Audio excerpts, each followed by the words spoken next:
जय श्री महाकाल आप सभी लोगों को। आज मैं बात करूंगा भगवान शिव की एक साधना के बारे में।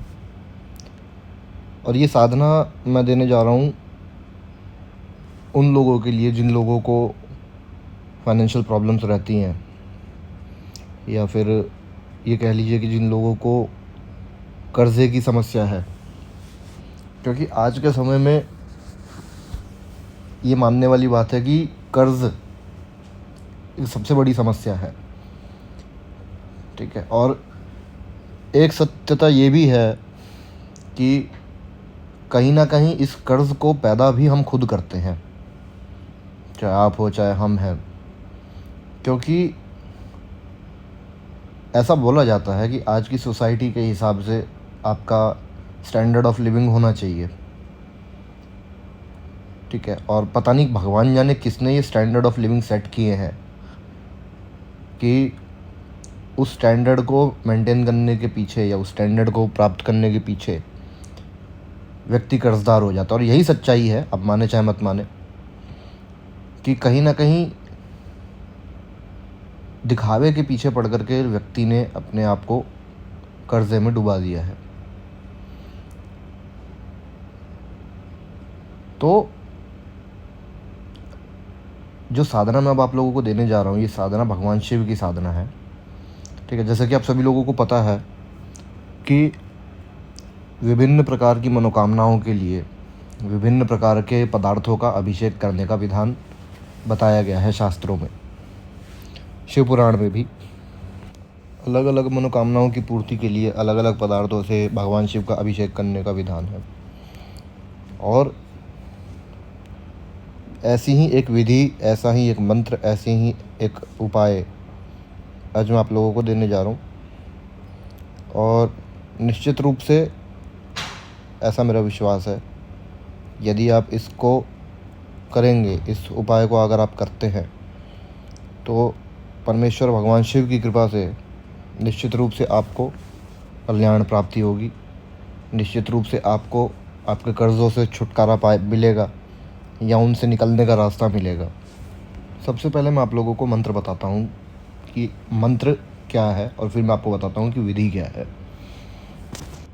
मंत्र है ओम क्लीम क्लीम ह्रीम श्रीम श्रीम नमः शिवाय। ये मंत्र आप इस समय स्क्रीन पर देख सकते हैं। और अब मैं आपको बताता हूँ कि इसका विधान क्या है।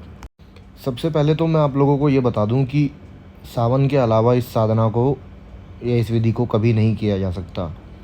ये विशेष रूप से सावन के अंदर की जाने वाली विधि है।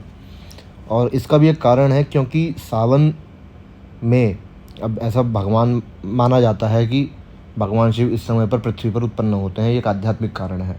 लेकिन इसका जो साइंटिफिक रीज़न है वो ये है कि सावन के महीने में प्लैनेटरी पोजीशंस इस तरीके से होती हैं कि इस समय पर किया गया कोई भी विधि विधान, कोई भी कार्य जो है वो तीव्र फलदायी होता है। उसका फल आपको अनेकों गुना अधिक मिलता है। ठीक है। क्योंकि इस समय पर व्यक्ति की आध्यात्मिक ऊर्जा जो है वो ऊर्ध्वगामी होती है। ऊर्ध्वगामी अर्थात कि मूलाधार से सहस्त्रार की ओर स्वयं अग्रसर रहती है। ऐसी परिस्थिति में अगर आप किसी भी प्रकार का अनुष्ठान करते हैं, किसी भी प्रकार का जाप करते हैं, तो वो जाप अनेकों गुना अधिक फल आपको प्रदान करता है। और बहुत सोचने समझने के बाद में मैं ये विधि आप लोगों को देने जा रहा हूँ, ताकि आप लोग इससे अपना कल्याण कर सकें। ठीक है। सबसे बड़ी बात जो है वो विश्वास की है, आपको विश्वास रखना पड़ेगा। और दूसरी बात ये है कि अगर आप लोग विधि कर रहे हैं तो इसका मतलब ये नहीं है कि विधि करके आप लोग घर में चुपचाप बैठ जाएं। आपको कर्म करने हैं, आपको अपना जो कार्य है वो करना है। ठीक है। क्योंकि भगवान शिव आकर के पैसा दे करके नहीं जाएंगे। कोई भी साधना, कोई भी मंत्र, कोई भी विधि तब असरदार होती है जब आपका स्वयं का कर्म उसके अंदर सम्मिलित होता है। ठीक है। साधना से, विधियों से, विधानों से सिर्फ इतनी ही बात होती है कि जो प्रयास आप करोगे वो एक सकारात्मक रूप से आपको परिणाम देगा। ठीक है। तो मंत्र मैंने आप लोगों को बता दिया है। अब आप लोगों को करना क्या है कि अपनी क्षमता अनुसार, जो क्षमता आपकी है, अपनी क्षमता अनुसार भगवान शिव के शिवलिंग पर गेहूं से अभिषेक करना है। ठीक है। ध्यान रहे कि गेहूं साफ़ हो, मतलब ऐसा ना हो कि उसके अंदर कंकड़ पत्थर इत्यादि आदि जो अशुद्धियाँ होती हैं वो उसके अंदर ना हो, ठीक है। और आप लोगों को भगवान शिव का सबसे पहले जल से अभिषेक करना है, फिर उसके बाद दूध से अभिषेक करना है, और उसके बाद आपको उनका गेहूं से अभिषेक करना है, ठीक है। अब इसमें ऐसा कोई बंधन नहीं है कि इतना गेहूं चाहिए, या फिर अगर इतना कर्जा है तो इतनी मात्रा में आपको गेहूं लाना है, नहीं, जो आपका सामर्थ्य हो, ठीक है।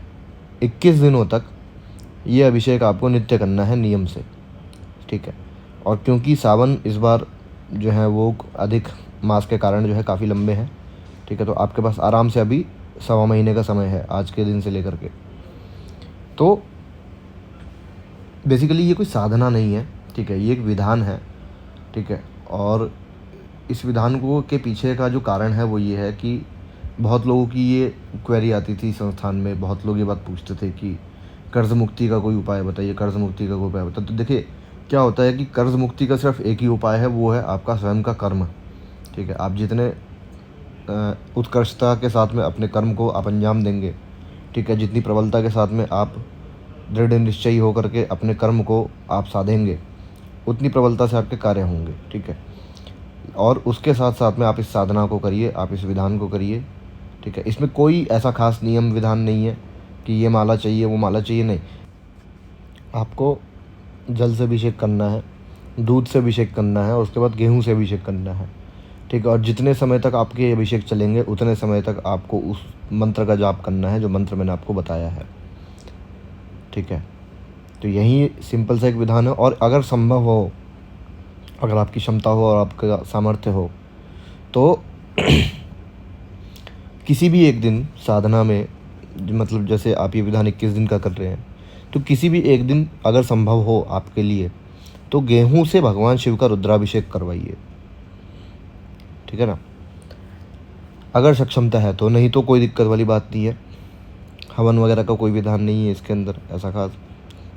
बस आपको जो विधान मैंने बताया है, इस विधान को आप करिए, भगवान शिव पर, बाबा कपाल भैरव पर विश्वास रख करके इस विधान को आप नियम पूर्वक करिए 21 दिनों तक। और ऐसा मेरा विश्वास है कि ऐसा करने से आपको निश्चित रूप से आपकी मनोकामना जो है वो पूर्ण होगी, ठीक है। तो अभी के लिए इस वीडियो में केवल इतना ही। जय श्री महाकाल आप सभी लोगों को।